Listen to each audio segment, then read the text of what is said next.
Adik, Ya, Muka Gaza nggak pernah nampak. Assalamualaikum warahmatullahi wabarakatuh. Waalaikumsalam Waalaikumsalam warahmatullahi wabarakatuh. warahmatullahi wabarakatuh.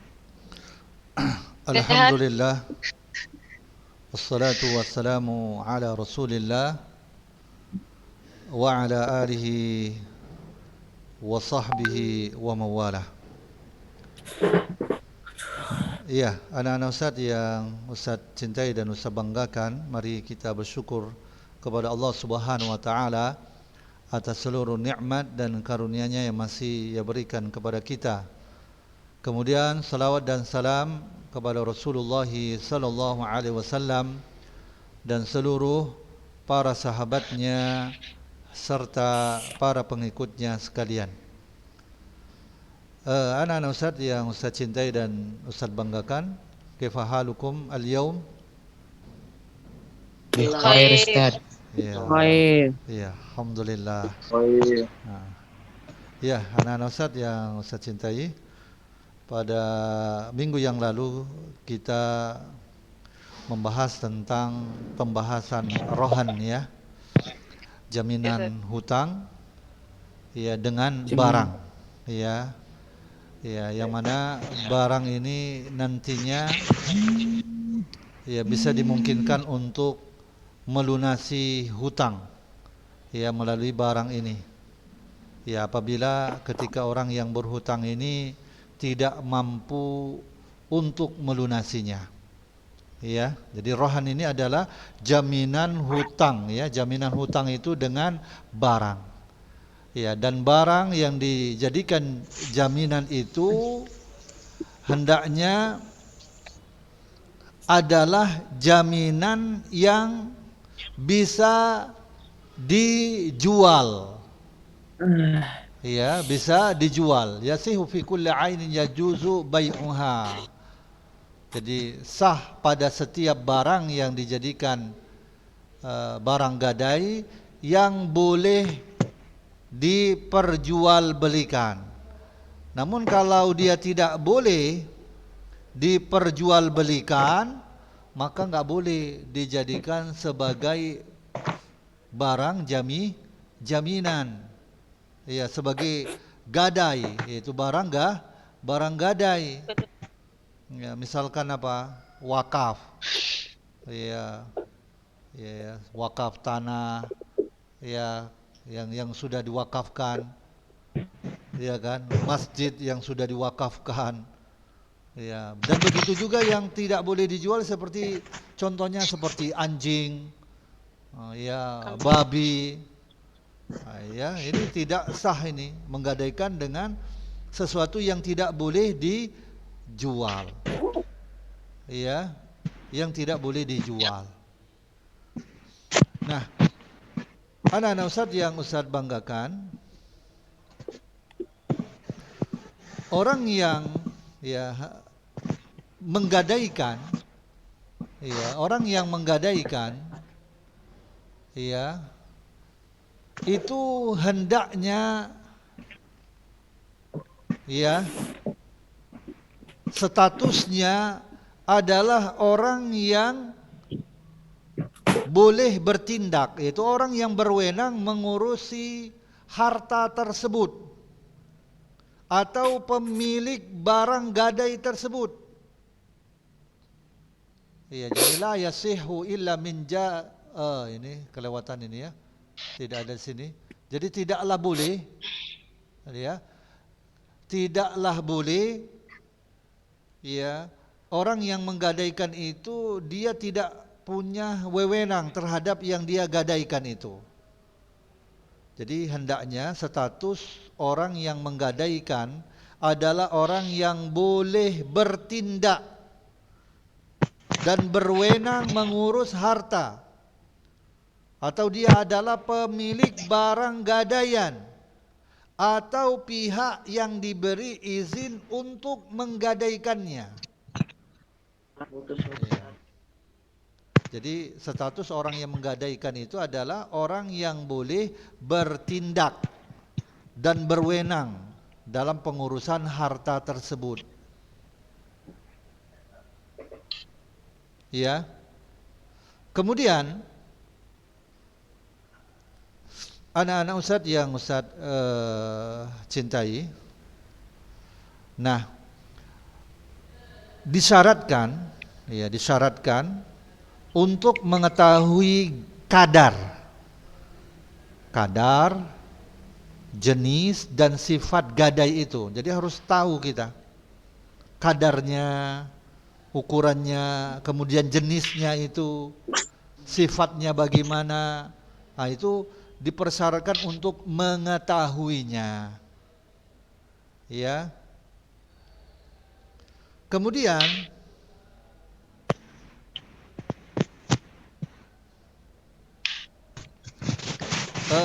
selanjutnya pihak penggadai, maksudnya orang yang berhutang, yang kemudian dia menggadaikan barangnya, pihak penggadai tidak berhak untuk bertindak terhadap barang gadainya tanpa kerelaan dari pihak penerima gadai. Maksudnya orang yang berhutang, ya orang yang berhutang ini dia akan menggadaikan barang gadainya ini, dia tidak berhak untuk bertindak terhadap barang gadainya ini kecuali ya dengan kerelaan orang yang memberikan apa? Yang memberikan hutangan, yaitu pihak penerima gadai. Dan begitu juga penerima gadai ini orang yang memberikan hutangan, ya, yang gadai itu diserahkan kepadanya, ya barang gadaian ini diserahkan kepadanya. Ya, penerima gadai ini tidak bisa memiliki barang gadai itu. Ya, tanpa kerelaan penggadai. Ya, tanpa kerelaan penggadai.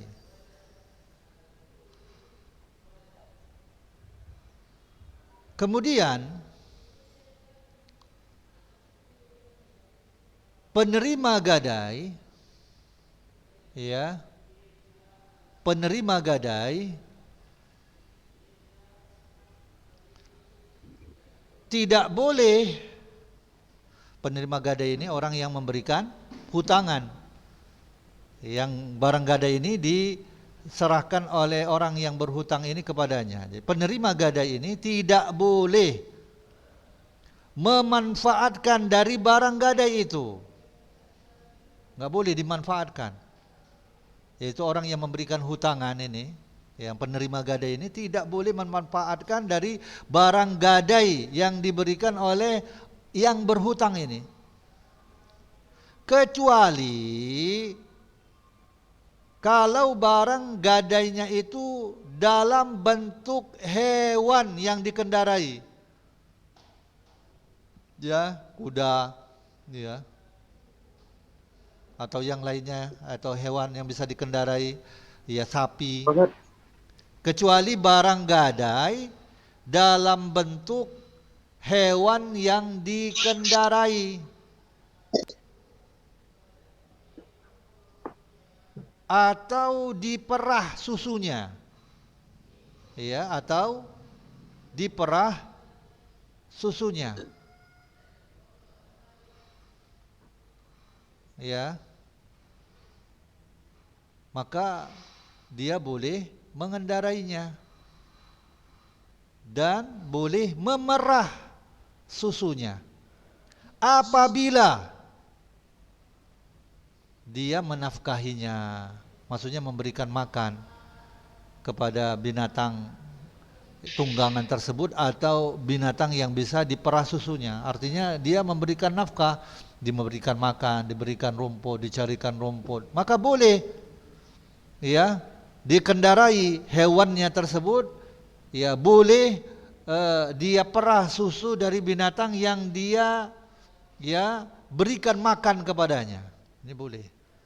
Tapi kalau tidak, ini tidak boleh.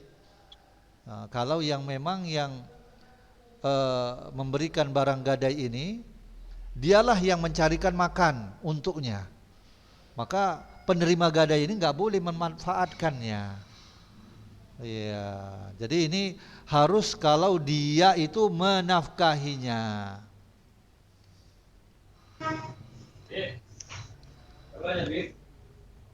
Nah, kemudian selanjutnya barang gadai ini adalah amanat di tangan penerima gadai. Jadi amanah ini. Penerima gadai itu adalah orang yang memberikan hutangan dan dia mendapatkan berupa jaminan, yaitu barang gadai yang diserahkan oleh orang yang berhutang kepadanya. Jadi orang yang memberikan hutangan ini, dia mendapatkan barang gadai ini. Nah, barang gadai ini adalah amanah, ya, yang diserahkan oleh yang berhutang kepada orang yang memberikan hutangan ini. Ya, amanah di tangan penerima gadai. Dan dia, penerima gadai ini, tidak bertanggung jawab terhadapnya kecuali dengan sebab melakukan tindak pelanggaran. Kecuali dengan sebab melakukan tindak pelanggaran. Lalu bila hutang, ya, jadi kembali lagi, jadi dia tidak jadi penerima gadai ini tidak bertanggung jawab terhadap barang gadainya itu kecuali dengan sebab melakukan tindak pelanggaran. Ya, jadi kalau barang gadainya ini memang hilang, dicuri, bukan karena kelalaian dia, dan dia sudah berusaha untuk menjaganya, hilang, maka ini tidak tanggung jawabnya. Tapi kalau ada memang tindak pelanggaran yang dilakukan oleh penerima gadai ini, maka dia wajib untuk menggantinya. Iya. Nah, lalu bila hutang yang dijamin dengan gadai itu, jadi hutang yang dijamin dengan barang gadai itu sudah jatuh tempo hutangnya, maka yang berhutang wajib membayar hutangnya. Ya, orang yang berhutang ini wajib membayar hutangnya. Nah, kalau yang berhutang ini dia menolak untuk membayar hutang, maka hakim memaksanya.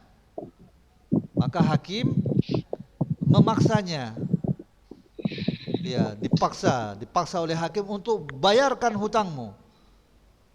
Nah, kalau dia juga masih menolak untuk membayar hutangnya, maka hakim menahannya, ditahan dia, dan ditakzir, diberikan hukuman sesuai dengan keputusan hakim.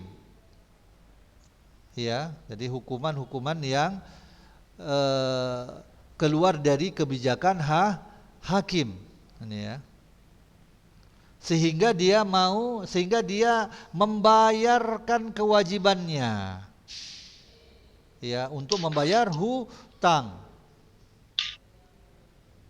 atau dipaksa oleh hakim untuk menjual barang gadainya. Jadi hakimlah yang memaksa dia untuk menjual barang gadainya dan melunasi hutangnya itu dari hasil penjualannya. Jadi bukan penerima gadainya yang menjualnya, tapi yang berhutang ini, dia yang yang menjualnya, dipaksa oleh hakim untuk menjualnya. Maka sudah dijual, maka dari hasil penjualannya itu digunakan untuk pelunasan hutangnya. Ya. Nah, inilah ya anak-anak Ustaz tentang pembahasan dari rohan. Ya, pembahasan dari rohan. Yang mana rohan ini adalah merupakan Apa yang dimaksud dengan rohan? Gadai. Gadai. Gadai. Apa? Iya, gadai. Gadai. Iya, gadai. Gadai. Iya, jadi rohan ini adalah jaminan hutang, ya. Jaminan hutang dengan barang, ya, barang yang digadaikan, yang mana barang yang digadaikan ini itu bisa memungkinkan untuk pelunasan hutang, ya, melalui barang gadai tersebut. Ya, apabila orang yang berhutang itu dia tidak mampu untuk melunasinya. Ya. Anak-anak Ustadz yang Ustadz cintai dan Ustadz banggakan, ya. Ya, jadi inilah pembahasan daripada ar-rahan, ya, yaitu menjadikan harta benda sebagai jaminan pengokoh untuk hutang, untuk dijadikan pembayaran dari harta benda itu atau dari harganya apabila yang berhutang itu tidak mampu untuk melunasinya. Kemudian selanjutnya anak-anak Ustadz yang Ustadz banggakan, pembahasan kita yang selanjutnya adalah pada halaman 116. Ini adalah pembahasan tentang ad-dhaman. Iya. Ad-dhaman. Ya, jaminan Menurut tadi dengan harta, garansi, ya. Dhaman itu artinya adalah garansi. Ya, jaminan dengan harta. Secara istilah, ad-dhaman ini, yang dimaksud dengan ad-dhaman, jaminan dengan harta atau garansi, adalah, ya, ad-dhaman adalah bertanggung jawab pada kewajiban orang lain. Ya, ad-dhaman adalah bertanggung jawab pada kewajiban orang lain.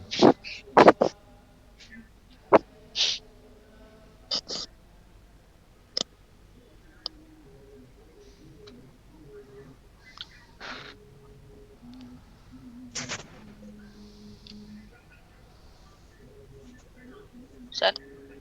Ya. Apa itu? Gak Sat. Ane kira mati deh Kak. Oh ya. Ya, jadi dhaman itu adalah bertanggung jawab pada kewajiban orang lain. Nah, akad ini, ya, akad seperti ini adalah akad yang diperbolehkan. Ya. Akad yang seperti ini adalah akad yang diperbolehkan.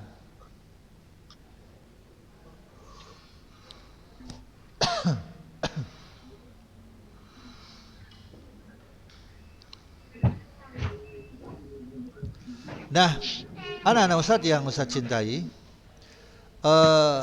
akad yang seperti ini dibolehkan ini berdasarkan firman Allah dalam surah Yusuf ayat 72. Waliman jaa bihi himlu ba'ir. Dan siapa yang dapat mengembalikannya akan memperoleh bahan makanan seberat beban unta. Ya, surah Yusuf ayat 72. Dan siapa yang dapat mengembalikannya akan memperoleh bahan makanan seberat beban unta. Ya, maksudnya adalah mendapatkan garansi. Iya. Nah, juga sabda Nabi sallallahu alaihi wasallam, az-za'imu gharim. Penjamin adalah pihak penanggung jawab.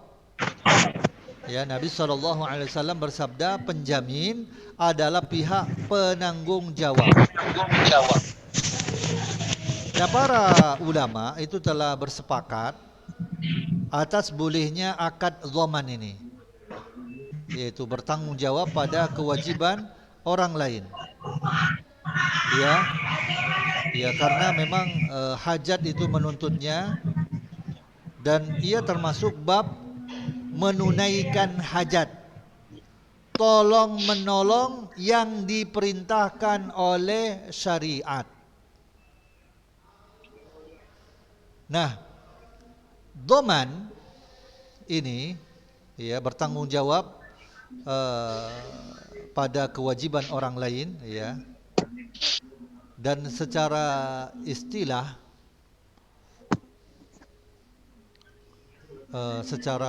juga ada disebutkan oleh para ulama ya, pengertian daripada dhaman itu adalah ya pengertian yang lain ya, selain daripada pengertian yang tadi yang singkat bertanggung jawab pada kewajiban orang lain, ada istilah yang lain yang lebih lengkap tentang pengertian dhaman ini ya.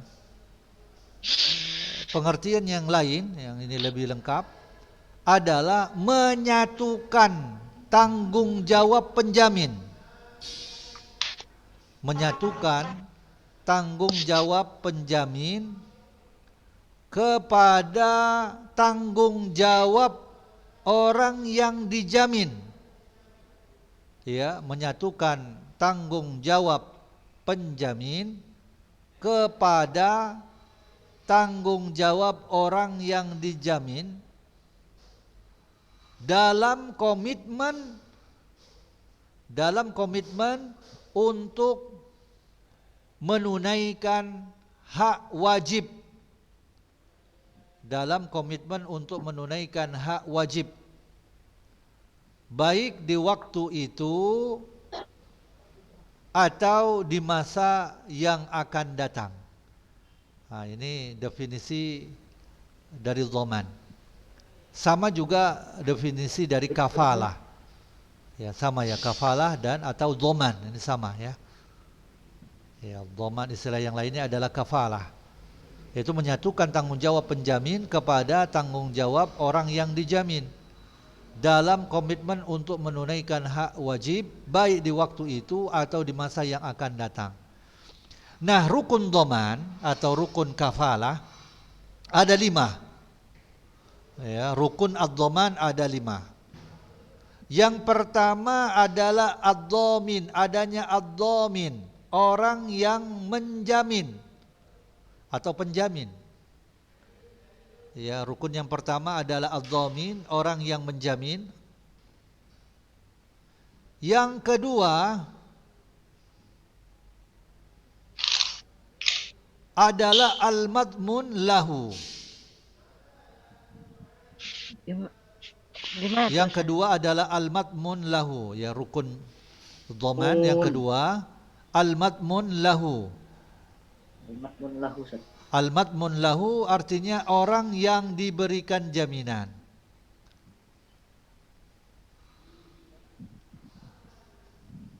Ya, orang yang diberikan jaminan, al-madmun lahu.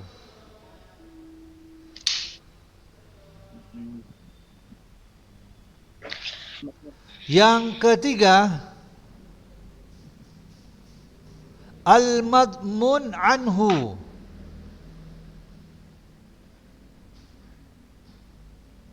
Al-madmun la anhu, orang yang dijamin.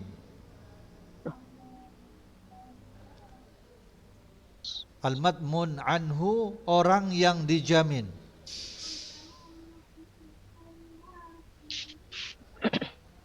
Yang keempat al-madmun. Al-madmun yaitu objek jaminan. Objek jaminan yaitu berupa ya bisa berupa hutang, ya, uang, bisa juga barang, bisa juga orang. Ya, objek jaminan. Ya, bisa hutang, uang, ya, barang atau orang. Ini al-madmun, objek jaminan. Nah, yang kelima sighoh. Sighoh yaitu akad. Ya, akad. Ya, akad ijab. Ya.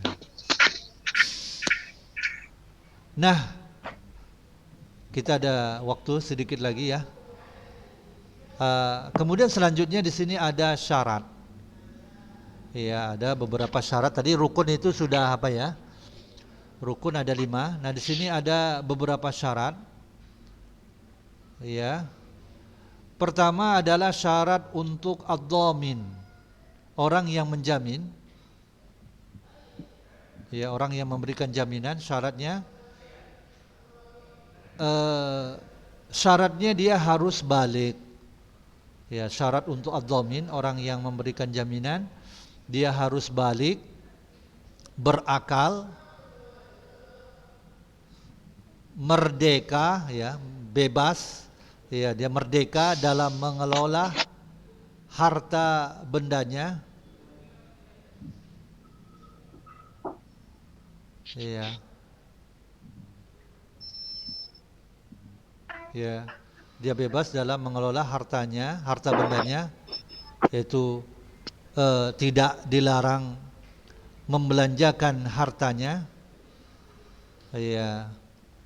Dan ini dilakukan dengan kehendaknya sendiri, bukan terpaksa. Jadi itu ya. Jadi ad-dhamin itu orang yang memberikan jaminan, dia harus balik, berakal, merdeka dalam mengelola harta bendanya. Iya. Oleh karenanya anak-anak dan orang gila itu nggak bisa jadi penjamin. Ya, anak-anak dan orang gila itu tidak bisa menjadi penjamin. Maka di sini sebutkan apa? La yasihu illa min jaizit tasarruf. Ya, nggak boleh penjamin itu, tidak sah penjamin itu kecuali orang yang bebas, boleh dalam mengelola hartanya. Ya, bebas dalam mengelola hartanya. Kemudian terakhir di sini, ya, tapi ini ada beberapa, artinya kita cukupkan sampai al-madmun lahu. Ya, syarat untuk al-madmun lahu, orang yang diberikan jaminan. Ya, orang yang diberikan jaminan, syaratnya adalah orang yang diberikan jaminan itu harus diketahui oleh orang yang memberikan jaminan. Iya. Orang yang diberikan jaminan harus diketahui oleh orang yang memberikan jaminan. Ya, karena manusia itu tidak sama dalam cara menuntut jaminan yang dijanjikan. Ya, ada yang keras dan ada yang lunak. Ya, syarat ini ditetapkan demi kemudahan dan kedisiplinan. Ya, terutama dimaksudkan untuk menghindari kekecewaan di belakang hari bagi penjamin. Bila orang yang dijamin itu membuat ulah. Jadi syarat untuk al-madmun lahu, ya, orang yang diberikan jaminan itu harus diketahui orang yang memberikan jaminan itu, ya, harus diketahui.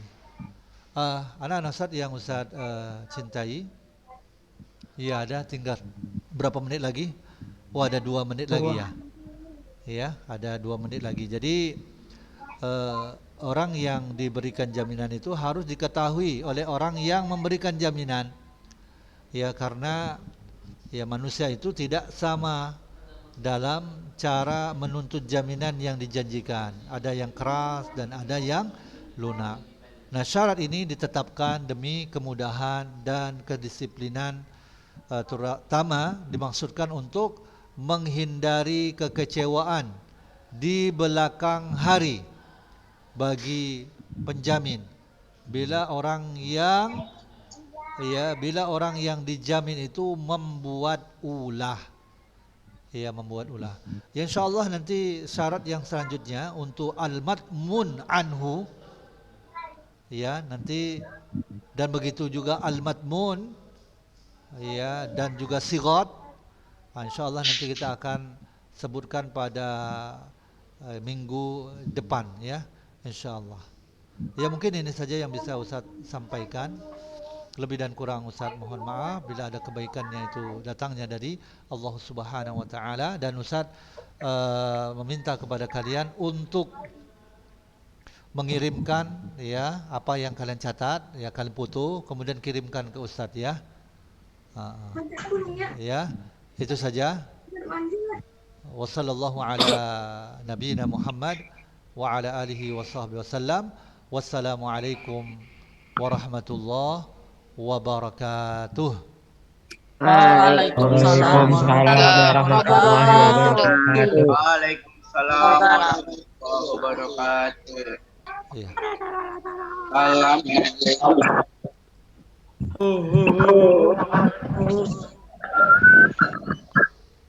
Dadah.